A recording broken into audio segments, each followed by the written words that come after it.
అండి. సాటర్డే అంటే నేను ఖచ్చితంగా పప్పే చేశాను, ప్లెయిన్ పప్పే చేశాను. ఈసారి కొంచెం డిఫరెంట్గా క్యాబేజీ పప్పు వేస్ట్ చేద్దాము అని చెప్పి ఇంకా స్టార్ట్ చేశాను. నార్మల్గా మొన్నే పప్పు చేశాను, మొన్న క్యారెట్ ఫ్రై పప్పు చేశాను కదా, అందువల్ల కొద్దిగా క్యాబేజ్ వేశాను.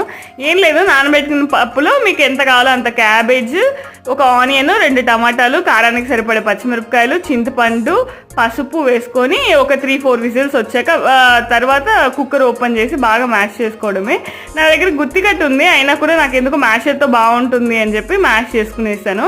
ఇంకా తిరగబాతుకేమో కొద్దిగా ఆవాలు, జీలకర్ర, తెల్లగడ్డలు దంపి వేసుకోండి. కొద్దిగా కరివేపాకు కూడా వేసుకోండి. ఇంగు ఉంటే వేసుకోండి, నా దగ్గర లేదు అందువల్ల వేయలేదు. టేస్ట్ చాలా బాగుంటుంది. ఇంకా ఆల్రెడీ మ్యాష్ చేసుకున్నాం కదా, ఆ పప్పు వేసేసి కొద్దిగా వాటర్, కుక్కర్ కడిగి వాటర్ వేసాను. కొద్దిసేపు అయ్యాక ఇంకా దింపుకోవడమే. టేస్ట్ అయితే సూపర్ ఉంటుంది, ట్రై చేయండి. అలాగే ప్లీజ్ కొత్తగా ఎవరైనా చూస్తుంటే సబ్స్క్రైబ్ చేసుకోండి, లైక్ చేయండి, షేర్ చేయండి. బాయ్.